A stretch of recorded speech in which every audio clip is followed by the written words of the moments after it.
Primero, hablamos de que el fundamento de la comunión entre los cristianos, el fundamento de la koinonía, la palabra que usa en el Nuevo Testamento, entre los cristianos no es una actividad, sino una relación. Una relación. Y eso es de suma importancia. Y esta relación entre cristianos está basada en algo que el autor usa. La primera de ellas es acciones o actos subjetivos y objetivos. Para el cristiano, la relación entre los cristianos que hace posible esta koinonía, esta comunidad, esta relación, está basado en un acto objetivo. ¿Y cuál es el acto objetivo? Si ustedes se acuerdan. ¿Qué es el acto objetivo que permite que los cristianos tengan koinonía, que permite que los cristianos tengan esta relación? Cristo. Exactamente. Es Cristo, que somos hijos de un mismo Padre, tenemos un mismo Salvador y tenemos el mismo Espíritu Santo que mora en nosotros. Ahora, hay algo aún más fundamental. Hay algo más necesario aún que hace posible estas cosas para los cristianos. Y es algo también, un acto fundamental, un acto objetivo. Y esta es la unión que individualmente tenemos con Cristo. O sea que es imposible hablar de relación cristiana, es imposible hablar de koinonía los unos entre los otros en la iglesia si antes no hay una unión a Cristo de manera individual. Para decirlo un poco más claro, la semana pasada hablamos no puede haber una amistad o una relación íntima entre la luz y las tinieblas. Y las escrituras son muy, pero muy claras en cuanto a esto. No puede haber. Bien, otra cosa que hablamos es que muchos pensamos o muchos piensan que con Dios se puede tener sus beneficios, que con Dios podemos disfrutar de ciertos beneficios de Dios sin antes tener esa unión con Cristo. Y dejamos claro que ese no es el caso. Es necesario tener una relación, tener a Cristo para poder disfrutar de los beneficios de Cristo. No existe tal cosa de los beneficios de Cristo sin Cristo. Y yo creo que muchos afuera piensan que este es el caso. Y viven como si este es el caso. Y no es tal. Y si recuerdan, también hablamos de cómo nuestra relación vertical, o sea, nuestra unión a Cristo, nuestra relación con Dios, dicta nuestra relación horizontal con los demás. Eso hemos visto hasta ahora. O sea que también, así como nosotros no podemos pretender disfrutar o pedirle a Dios su cuidado, su protección, su amor, si no tenemos una relación con Cristo, nosotros no podemos, los unos y los otros, tener o pretender tener los beneficios de los unos con los otros si no somos de la misma familia, si no tenemos el mismo Padre. No podemos, no funciona, se hace difícil. ¿Alguna pregunta, algún comentario hasta ahora?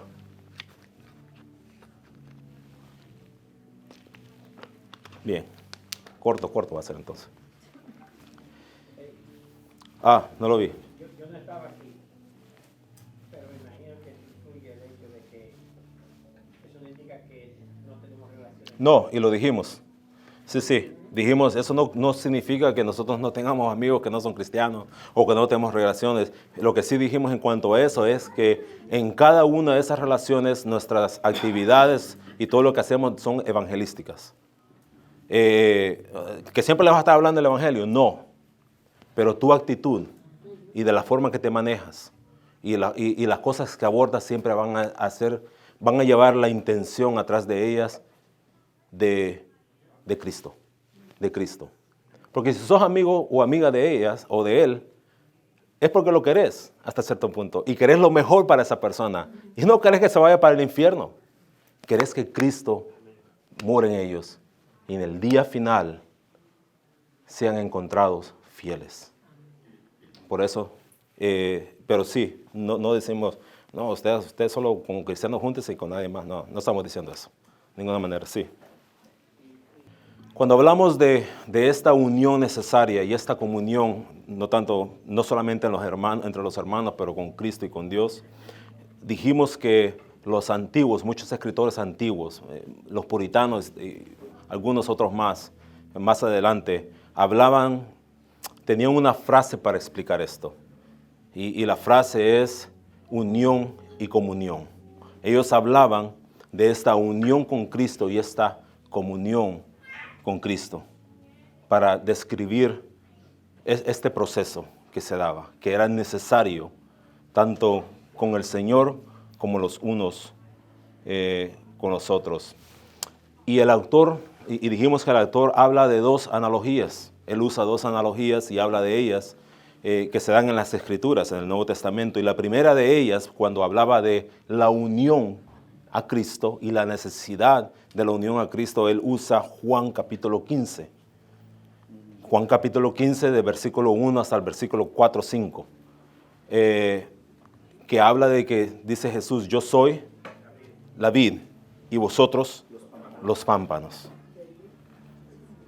Entonces, él habla y usa esto, y él dice que esta unión es simbolizada por Jesús. Dice, hace de la vid y los pámpanos, y la analogía también que está en Corintios, del apóstol Pablo, de la cabeza y el cuerpo.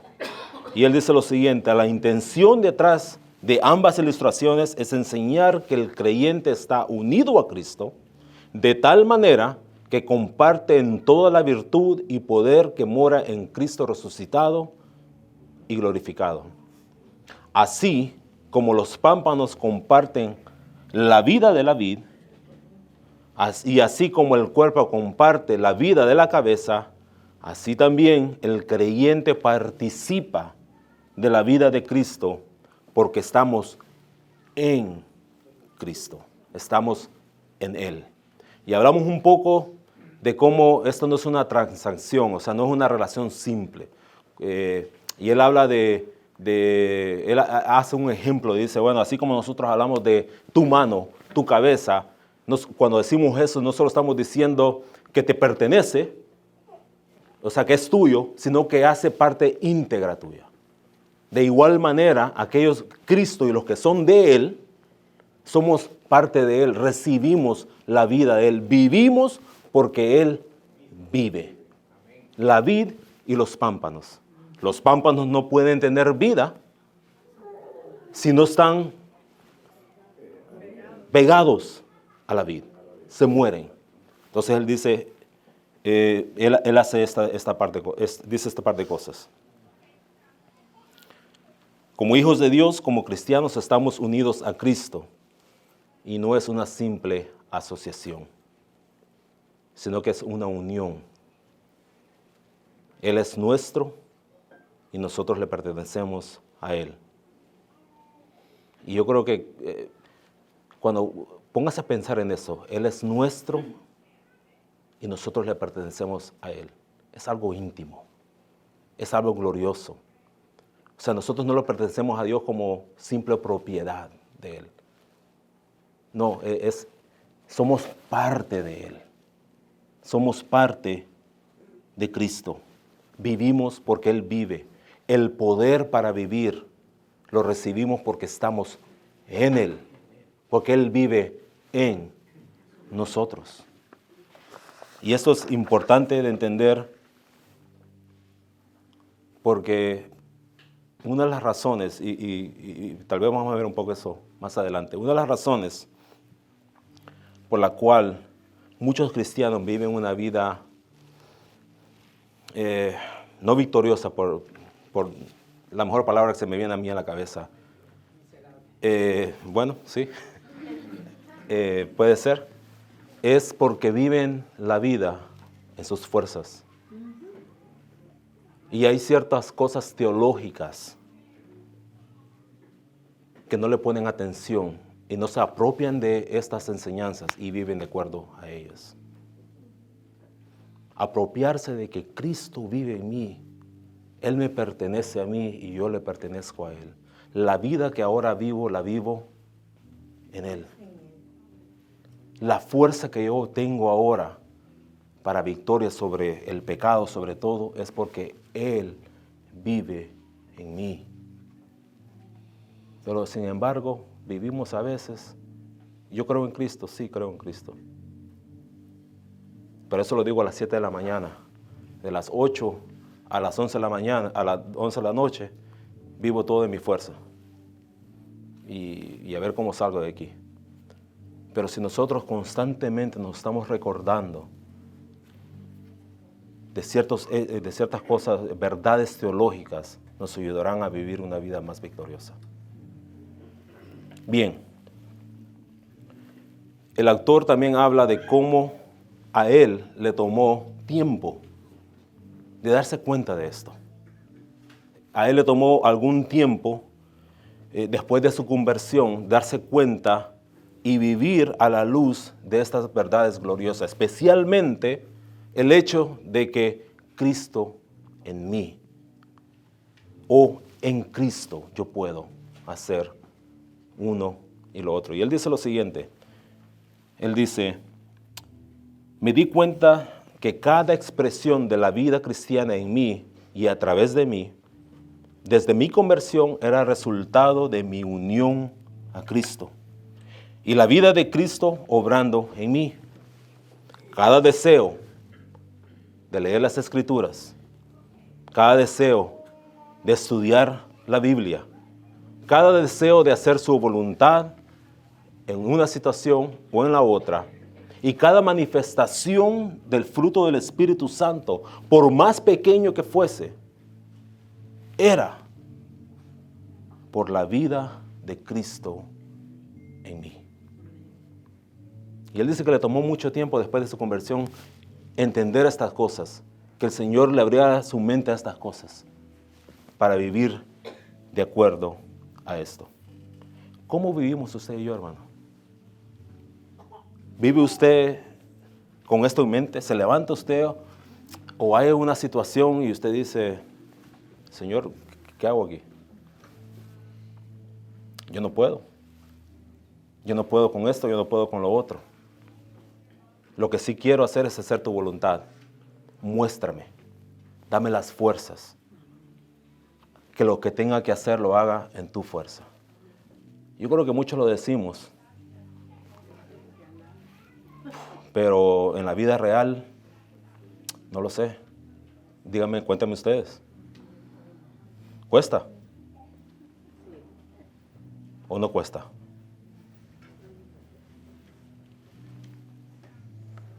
Hay otro aspecto. Esto es la parte de la unión, o sea, en unión y comunión.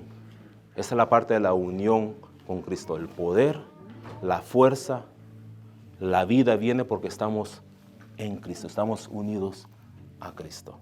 Ahora está la parte de la comunión. Y en la parte de la comunión, en este aspecto de la comunión con Cristo, hay algo que se llama el permanecer en Cristo. No solo estamos unidos a Cristo, debemos de permanecer en Cristo. Y aquí existe un peligro, especialmente en algunos círculos cristianos. Y el peligro es de, no quiero decir mucho porque si no me arruino al final de la clase, entonces estoy tratando de pensar cómo decirlo. El peligro que existe es que somos muy dejados a veces. En muchos círculos cristianos, Y eso es un mal entendimiento de las Escrituras, lo que trae esto. Yo creo en la soberanía de Dios. Sí, Dios es soberano. Yo creo en la gracia de Dios y la suficiencia de las Escrituras y de Cristo. Yo entiendo, y bueno, me han enseñado que Cristo es el que vive en mí y por Él hace todas las cosas que yo hago, las hago a través de Él. Por lo tanto, dice, yo no tengo que hacer absolutamente nada. O sea, yo me voy a quedar aquí tranquilito, sentado, porque el Señor es el que va a hacer la obra. Eso es un peligro que existe. Sin embargo, cuando nosotros vamos a las Escrituras, en esta unión y comunión con Cristo, hay algo que se llama permanecer en Cristo. Y es un mandamiento que nosotros encontramos en el Nuevo Testamento. En el mismo Juan capítulo 15, si nosotros vamos a Juan capítulo 15, versículo 1. Yo soy la vid verdadera y mi Padre es el labrador. Todo pámpano que en mí no lleva fruto, lo quitaré, y todo aquel que lleva fruto, lo limpiará para que lleve más fruto. Versículo 3, ya vosotros estáis limpios por la palabra que os he hablado. Y el versículo 4 dice, permaneced en mí. Permaneced en mí y yo en vosotros. Como el pámpano no puede llevar fruto en sí mismo, si no permanece en la vid, así tampoco vosotros, si no permanecéis en mí. El mandamiento ahí es el de ¿qué? De permanecer en Él. Permanecer en Cristo. Él nos manda a hacer esto. Él nos manda a permanecer en Él. Y el peligro está en que nosotros decimos no. El otro lado peligroso también es el de decir o no entender que toda inclinación a la piedad, toda inclinación a la oración, todo deseo bueno viene porque es producido por la vida de Cristo en nosotros. Una cosa no quita la otra. Solo porque Cristo vive en mí y Él produce el querer y el hacer, Él produce toda inclinación a lo piadoso y a lo bueno, no quiere decir que yo me voy a sentar aquí y no voy a hacer nada, porque si el Señor quiere que yo haga algo, Él lo va a producir. Es equivocado verlo de esa forma. Las Escrituras no enseñan eso, las Escrituras enseñan ambas cosas. Las Escrituras enseñan que todo lo bueno, toda inclinación buena para hacer la voluntad de Dios viene porque Cristo vive en ti. Pero al mismo lado te dice, asegúrate de permanecer en mí. Permanece en mí. Ese es el mandamiento del Señor. Permanecer en Él. El autor dice que debemos renunciar a toda confianza en nuestra propia sabiduría, fuerza y méritos y ver totalmente a Cristo para todo lo que necesitamos para vivir la vida cristiana. Esta unión, este permanecer en Cristo, nosotros lo hacemos haciendo uso de algo que muchos teólogos, muchos antiguos le llaman los medios de gracia.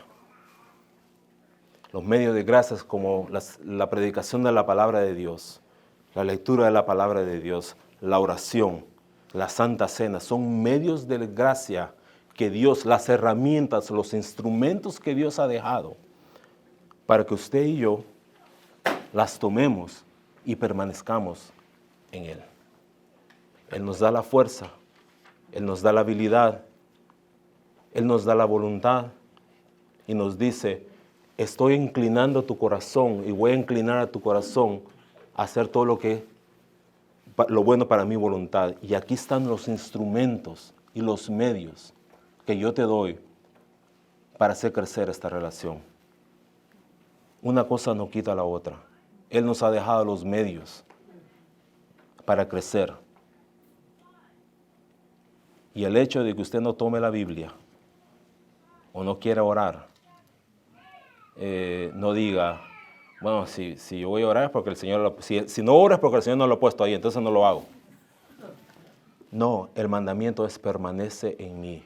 Y Él ha dejado medios de gracia que nosotros podemos usar. La hermana ahí atrás y después el pastor. Él, hermano Josué. Sí. En Corintios hemos estado estudiando que Pablo le dice a los corintios, ¿de qué ustedes están jactando? Porque se jactaban mucho porque tenían el don de esto, el don de lo otro, y Pablo les dice, ¿de qué se jactan ustedes? Y la razón por qué les dice eso es porque el fruto es dado por Dios. Entonces, no hay nada que usted y yo nos gloriemos. Lo bueno es porque Dios lo hace en nosotros. Entonces, no hay, es todo de Dios y para Dios. De Dios y para Dios. Una cosa que quiero decir también, y quiero decirlo con mucho cuidado, es lo siguiente. No son los medios de gracia por sí solos. El hermano Josué hablaba de esta unión hace poco. O sea, decía ahorita, son cosas que están unidas. Y eso es importante. ¿Por qué? Porque no son los medios de gracia en sí o ellos mismos por sí solos. Yo no puedo decir, bueno, lo que me va a santificar a mí es el que voy a leer la Biblia todos los días. Entonces agarramos una rutina mecánica y lo hacemos. Mire, cualquier cosa que usted practique por 30 días ya se le hace parte suya. Y así. Así como cuando yo me levanto, bueno, ahora tenemos uno de nuestros perros nos levanta. Tiene una alarma ese perro increíble. Entre las 6 y 6:15 entra así la puerta, ¡pum! Y la puerta se abre. Y se para, o sea, es un perro grande y se para así en la puerta. Como quien dice, ¿qué pasa? Ya es la hora, ya es la hora. Entonces ya uno se levanta y ya tiene una rutina. Yo sé lo que tengo que hacer, yo agarro mi toalla, el café, a bañarse, a cambiarme y para la casa. Es una rutina que hago todos los días. Entonces se forma parte de mí, de mi rutina. Bueno, el decir que las escrituras, bueno, yo voy a leer las escrituras siempre, todos los días y lo hago. Yo voy a orar, por más mala que sea la oración, yo voy a orar todos los días y lo hago. Y eso me va a santificar. Haciendo eso yo voy a ser santificado. No. Los medios de gracia por sí solos no te santifican. Lo que santifica tu vida, lo que te hace crecer, lo que te hace dar fruto, es que Cristo vive en ti. Es la vida de Cristo que luego sale. Sí, hermano Efraín. El enfermo que no se quiere tomar la medicina, el cristiano, ese animal no existe.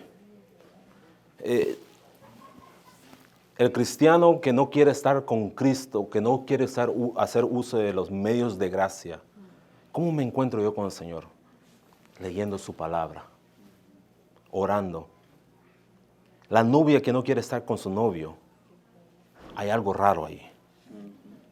El cristiano que no quiere tener comunión con Dios estando en su palabra, ¿es hermano o es primo? ¿Qué es? Hay que tener mucho cuidado. También. En la vida cristiana hay montañas, exacto, valleys y valles, las hay. Hay tiempos difíciles para los cristianos. Hay valles, hay tinieblas, hay oscuridad muchas veces. Pero el cristiano no puede permanecer ahí. El cristiano viene y dobla sus rodillas y dice, Señor, porque yo no tengo el deseo de leer tu palabra, si yo sé que si esta es mi vida. Dame el querer en mí como el hacer. Pon en mí el deseo. Pon en mí el deseo. No sé si hermano José quiere decir algo en cuanto a eso, pero por eso yo te dije, sí, ambas. Tú dijiste una frase que es para mí importante. Yo quiero conocer más a Cristo en mi relación personal. Y la única manera que tengo es que tengan los medios de gracia. Si Si yo quiero conocer a Cristo y la única manera es ponerlo en medio de gracia, la palabra, la oración, la comunión entre los hermanos, la doctrina del Señor, etc., yo voy a querer hacerlo.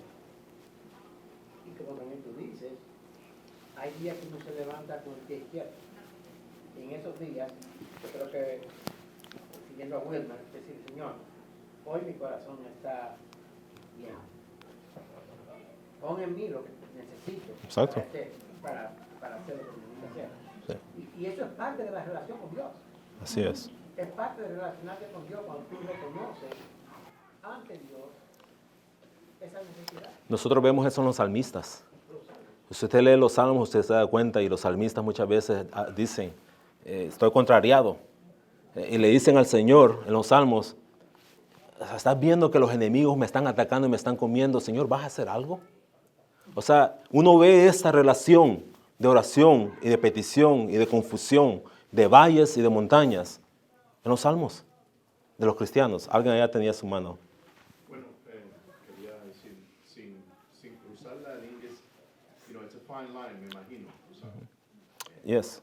Especialmente los hijos. Usted le empieza a enseñar a los niños. Mi esposa lee con los niños y los pone a los 3 todas las noches y pone a cada uno a leer. Están leyendo la Biblia y una noche lee Pablo, el otro día Santiago y el otro día Mateo. Y oran juntos. Es un hábito que ella está formando en ellos, de que se me va a hacer difícil a mí cuando yo tenga cierta edad no leer la palabra en las noches y no orar, porque formaron ese hábito. O sea que sí, o sea, no es legalismo, es un hábito que se forma. Pero nuevamente, el peligro está, y hay que tener cuidado, en el hecho de que el hacer estas cosas no es igual a tengo a Cristo. Son dos cosas que van unidas. Las hago porque quiero, porque Cristo vive en mí. Él me da las fuerzas y las quiero hacer. Hay días que nos levantamos mal y hay que decir, Señor, hoy yo no quiero leer y no sé por qué. Señor, hoy no quiero orar, no sé por qué. Ayúdame en incredulidad. Dame un corazón que quiera alabarte, que quiera buscar tu rostro. Sí. Ahí en el escenario que presenta perdón, ¿cabe allí? O sea, Yo creo que sí.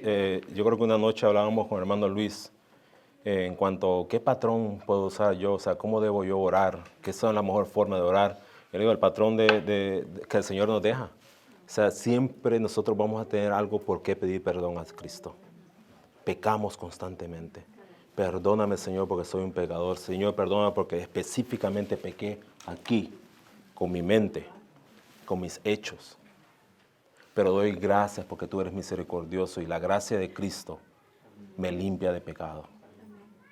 La acción de gracias, el arrepentimiento de nuestros pecados, el pedir perdón por nuestros pecados deben ser siempre parte de nuestra oración. Esa es de la forma que yo lo veo. No sé si... O sea, sí. lo que yo diría es que el hecho de que yo, entre comillas, no quiera leer la palabra, apunta a algo. Hay algo. Y ahí viene entonces lo que tú estás diciendo. Colosenses capítulo 3, versículo del 1 al 3 voy a leer. Y esto explica un poco en cuanto a esta vida de Cristo en nosotros. Dice Pablo, sí, pues, habéis resucitado con Cristo. Buscad las cosas de arriba, donde está Cristo sentado a la diestra de Dios.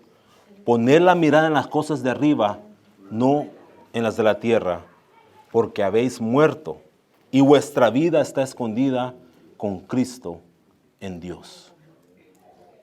Con Cristo en Dios. O sea, es un mandamiento más de permanecer. Haz tu mirada aquí en las cosas de arriba. Tu vida está escondida en Cristo, entonces pon la vida, la mente en las cosas de Cristo. Una cosa no quita la otra. ¿Alguien más tenía una mano por allá? Sirvan. La parte que mencionaban donde a veces no me siento que quiero andar causando eso. Yo diría sí, también a eso. Sí, son ambas cosas. La lucha la vamos a tener siempre con el pecado. Creo que la semana pasada, o 2 semanas, hablábamos y decíamos que posicionalmente somos santos, pero este proceso de santificación se va a llevar esta vida y no vamos hasta aquel día. Y esas son esas luchas. Esas luchas, entonces yo creo que ambas, sí. Allá, hermano, sí. Tenemos que entender que avisar es Dios. Bien, bien. Me taparon el reloj ahí atrás. 11:39, ok, ya me pasé.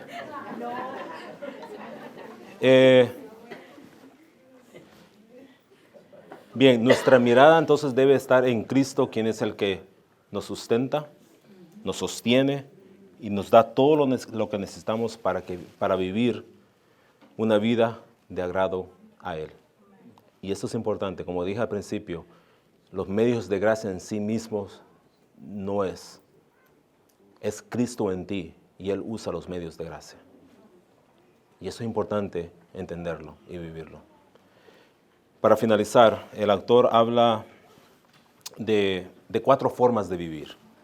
Dice, viendo esta cosa de la unión y la comunión con Cristo, viendo esto de que de esta permanencia en Cristo, dice, hay prácticamente 4 formas de vivir de acuerdo a esta. Y él dice, la primera de ellas es la persona que trata de vivir la vida cristiana. Yo ahí cuando estaba leyendo esto le puse así como signos de pregunta. ¿Cristiana? Puede ser, no sé. Dice, la persona que trata de vivir la vida cristiana en sus propias fuerzas. La persona que en sus propios méritos y tomando las fuerzas de su propia voluntad, dice, yo puedo hacer esto. Yo puedo hacer esto.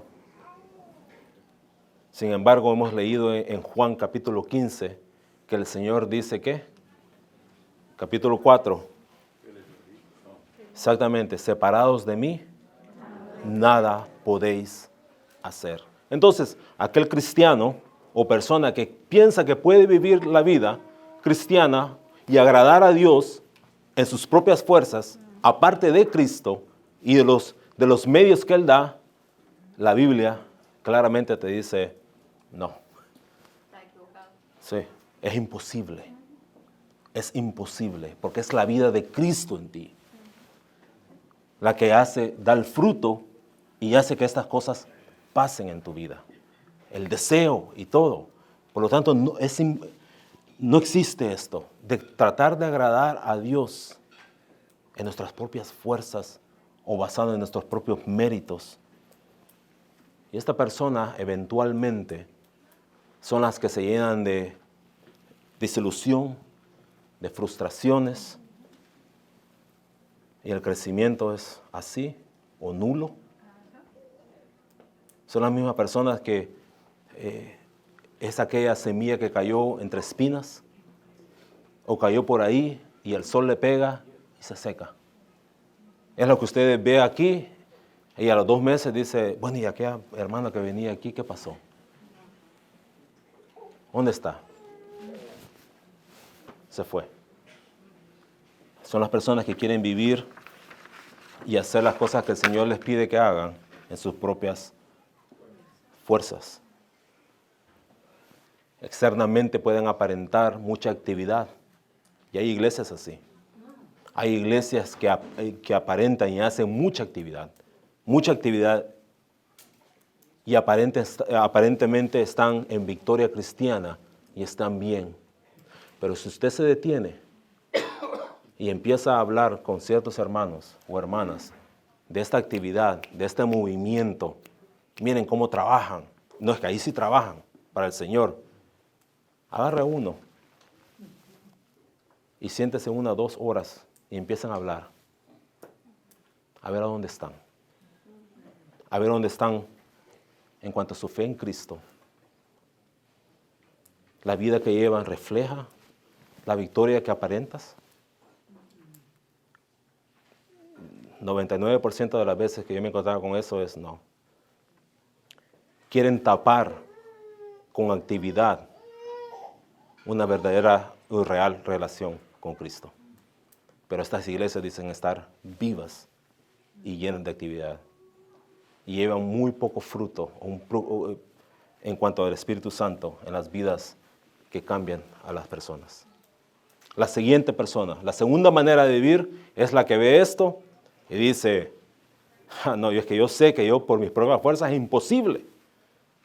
Imposible. El que está aquí, por mis fuerzas, dice, no, entonces me voy para el otro lado. Es el Señor en mí. Dice, es el Señor en mí. Esa es la segunda forma. Dice, yo no tengo que poner esfuerzo y no debo hacer absolutamente nada porque es inútil. Si es el Señor el que hace las cosas, entonces yo me voy a sentar aquí y no voy a hacer absolutamente nada. Esa es la 1 y la 2 incorrecta. Y él dice, hay una tercera manera. Y yo le puse a esta persona, la persona de 3/4. La persona de 3/4 es la que dice, el Señor va a ser hasta aquí, pero yo también tengo algo que ofrecer. Cuidado. Cuidado que yo no soy tan malo. Cuidado que yo tengo algunos talentos por ahí que puedo sacar a relucir también. El Señor hace hasta aquí, pero yo también tengo parte. Pero yo también tengo parte. Yo también puedo hacer cosas. Yo le voy a ayudar al Señor. Yo le voy a ayudar al Señor. Estas son las personas que muchas veces se levantan en la mañana y dicen, Señor, ayúdame en este día a hacer tu voluntad. Señor, ayúdame a cualquier situación que salga a hacer lo correcto y dame victoria. Pero esa victoria se la buscan ellos después. Se pueden robar, roban. Si pueden hacer aquí, lo hacen. Si se pueden saltar por allá, lo hacen. Si me tengo que cruzar esta luz en rojo, me la veo, si no me agarra la policía y vámonos. O sea, son personas que buscan a Dios en crisis solamente, pero no es parte de su vida diaria. Dice él, la 1, la 2 y las 3 son personas, dice él. Son las formas equivocadas de vivir la vida cristiana. Y luego está la 4. Y él dice, la 4 es la que permanece en Cristo. Vive de la mano de Cristo, sabe que no tiene la fuerza, entiende que es un error tener la actitud de que ¿qué voy a esperar en el Señor? Y reconoce que no es partes iguales en esfuerzos con Dios. Colosenses 1, capítulo 1, versículos, si leemos desde el 27, aquí Pablo está hablando de cómo Dios, del el evangelio traído a los gentiles, del ministerio a los gentiles. Y desde el 27, miren lo que dice. Desde el 26.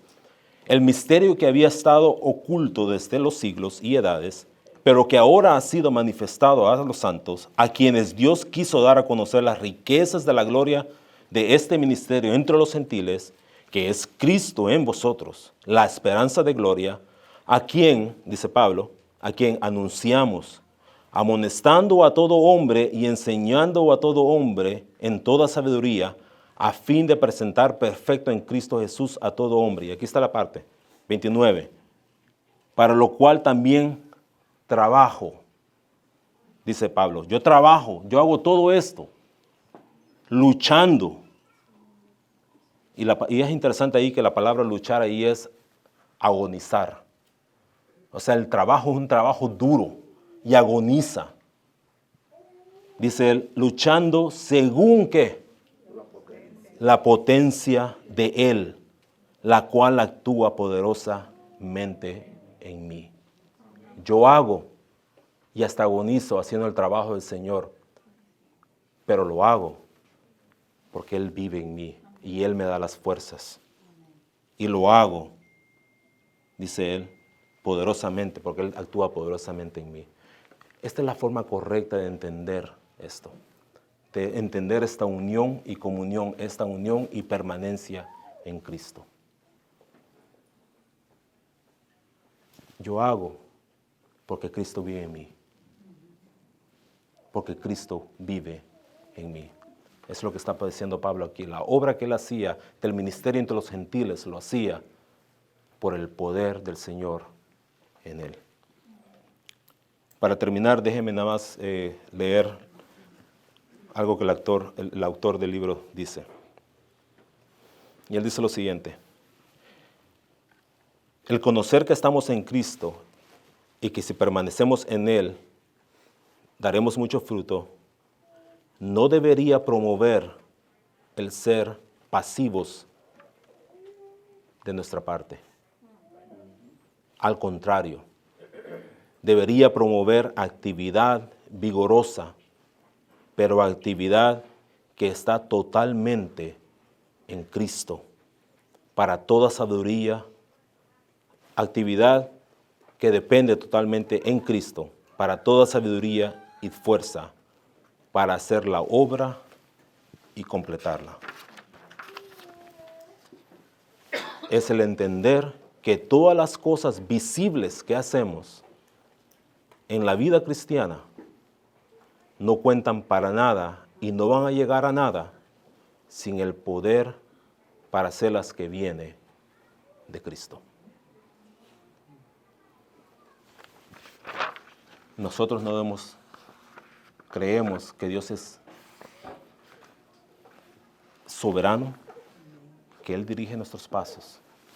La historia está en sus manos. La historia es de Él. Su vida y la mía le pertenecen a Él. Pero eso no nos va a llevar a sentarme en un sofá y decir, bueno, como el Señor, yo me siento aquí. No, nos debería llevar a evangelizar. Actividad vigorosa, sabiendo que el que hace la obra mora en nosotros y Él, a través de nosotros, la está haciendo. Los primeros grandes misioneros, y me atrevería a decir que los misioneros más, que el Señor más usa, fueron misioneros que creían completamente en la gracia, la misericordia de Dios, pero también en la soberanía de Dios en cuanto a la salvación. Pero eso no los mantenía ellos sentados y diciendo, aquí me voy a quedar en Inglaterra esperando. No, al contrario, salían para lugares donde quizás no iban a salir vivos. Y lo hacían sabiendo que es Cristo en mí obrando. Y es por eso que puedo hacerlo y puedo completar la obra. Bien, lo dejamos hasta ahí. Capítulos 3 y 4 le pertenecen a nuestro hermano Efraín las próximas semanas. ¿Algún comentario final? Solamente quería Sí. este versículo que creo que es apropiado, Apocalipsis 3:15. Yo conozco tus obras, que ni eres frío ni caliente. Ojalá fueses frío o caliente.